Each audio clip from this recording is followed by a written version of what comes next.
Hello YouTube and welcome to yet another edition of the Mock Show. I'm Guy Rickavian and this is Ridley.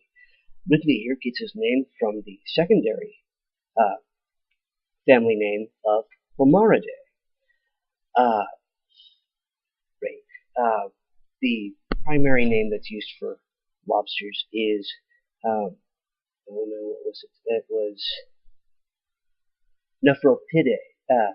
Nephro, Nephropody. Okay. I don't speak Latin as my primary language, and that's pretty obvious right now, I imagine.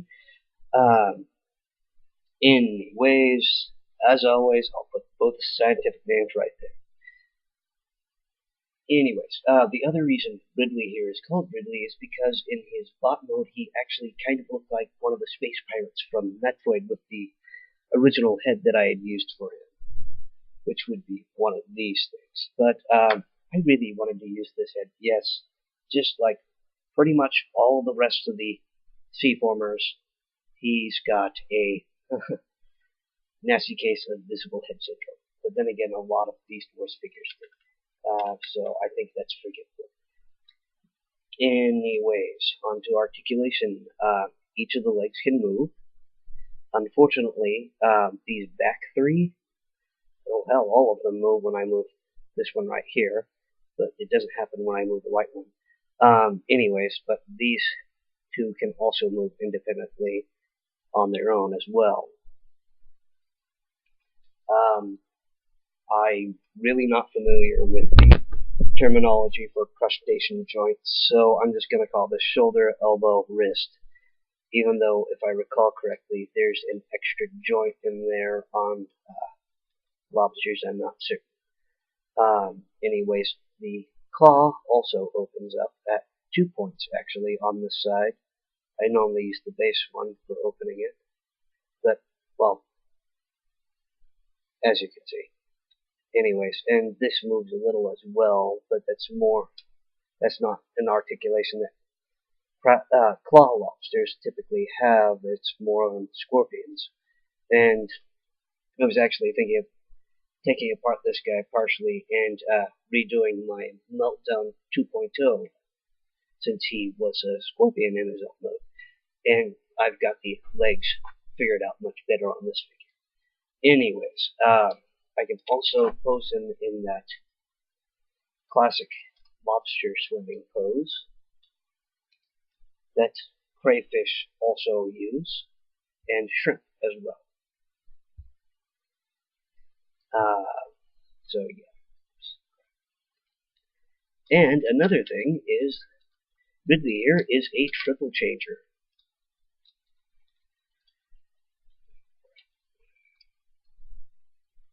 And as you saw, he was actually able to stand on his own, which is very nice, especially considering how loose some of these leg bits are. Onto the vehicle mode.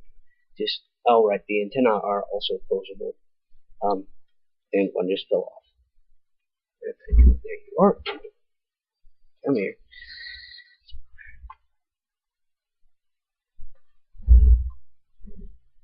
Both sets. I don't know what the name for these antennae are, and frankly, I'm too lazy to look it up.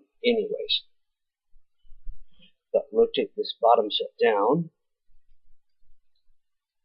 fold the arms around as such, and pivot the inner claw on these two joints like that, bringing it back a bit, and do the same on the other side. Oops. Now just plug these end of these antennae into these holes here on the claws, so they don't dangle about and get in the way and whatnot. Now, bring the front like that, and rotate these side fin bits of the tail up a bit. And you can probably hear my neighbor's kids now doing the dog. Rotate. Oh crap, that just popped up. rotate this last leg forward and push these two together on that blue peg. Now bring this around like so, and I may have done that out of, oh no, never mind. Hold the whole thing up like this.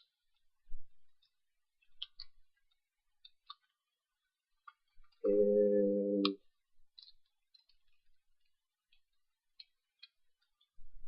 bring that up as such.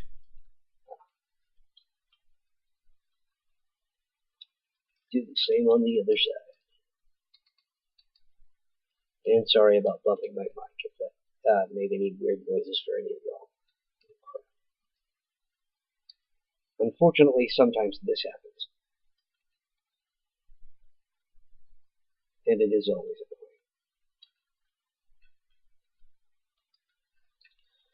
annoying.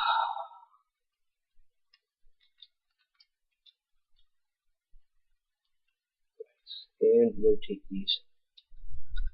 the white legs up.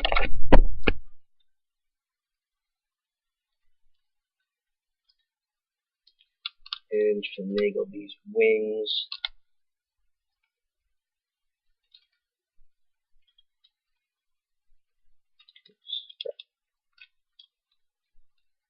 Oh yeah, I guess that is true. Bring the legs in closer together underneath the body of the figure. I forgot to mention that.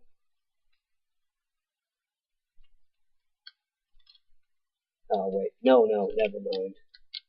It just doesn't quite work.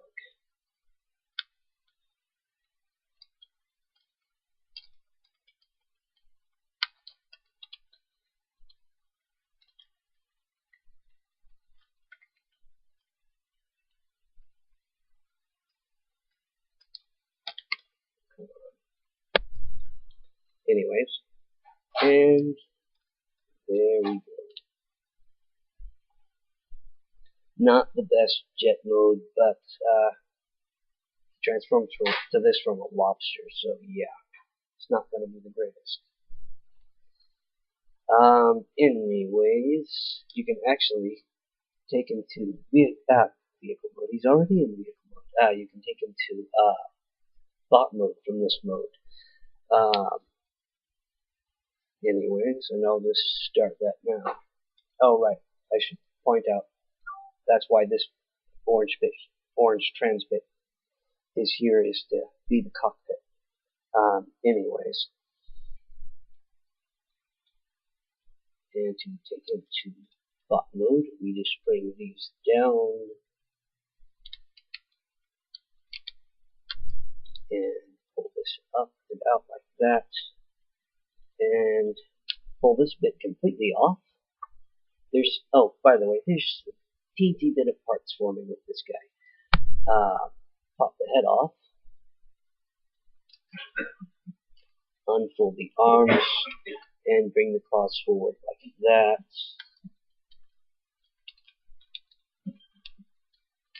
Bring the head up, and sorry about hitting the mic again. And that's my housemate choking to death in the background. Well, not to death, but anyways. Oh right. Pull this bit off.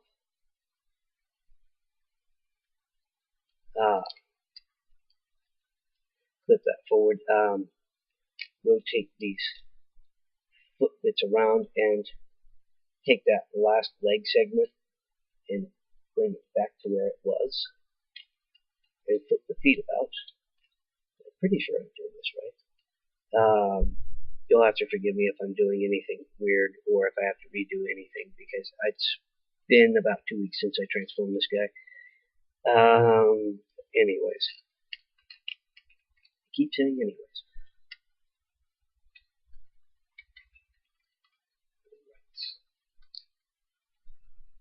Rotate these claws inward so the large portion is facing up.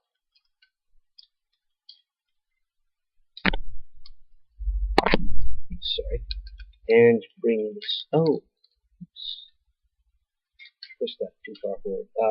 Bring this in to where this piece touches the back here, like so.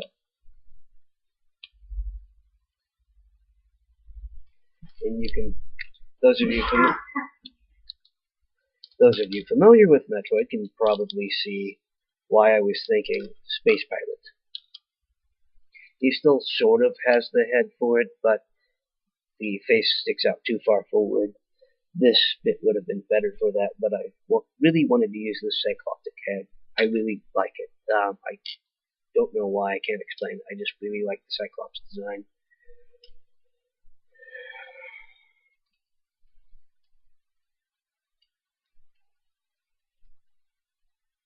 I guess because it's just that different when it comes to Legos.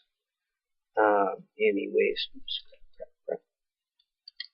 We plug this bit into the side over here. We pop the antenna attachment off of the base of the head, and we plug that onto the front here under the robot mode head to fill in the chest.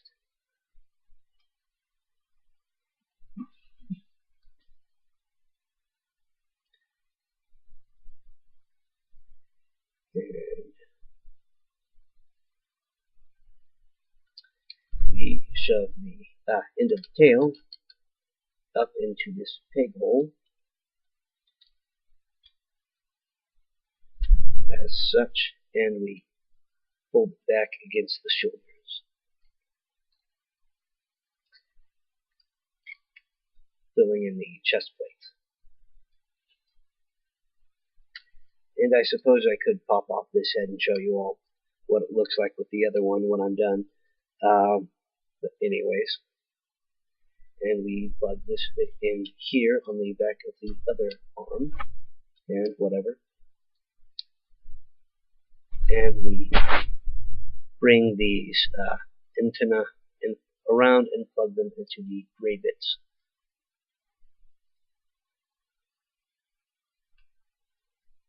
And, oh, oops, forgot to do this part. Rotate the base of the antenna around to the back. Can't believe I forgot to do that.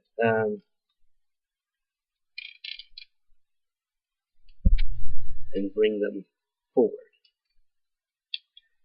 And it's, I guess it's sort of like a power source for the weapon. But anyways, you know how in Metroid the space pirates just shoot at you by opening up their claw. I figured I'd give some semblance of a weapon design to that, as seen here. And wow, I did almost all of that too far away from the camera. Crap. Well, anyways, this is what it looks like when you're done with it. Yeah. And here's Ridley.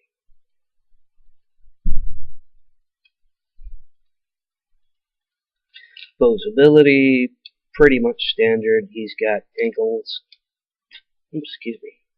ankles, hips, knees, shoulders, elbows, wrists.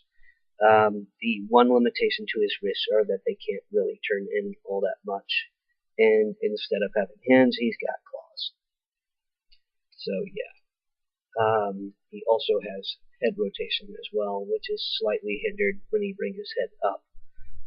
But he can bring his head further down, say, thanks to it being on this ratcheting joint. As such. So yeah. Now, for the sake of not getting my ass sued, he's not a space pirate.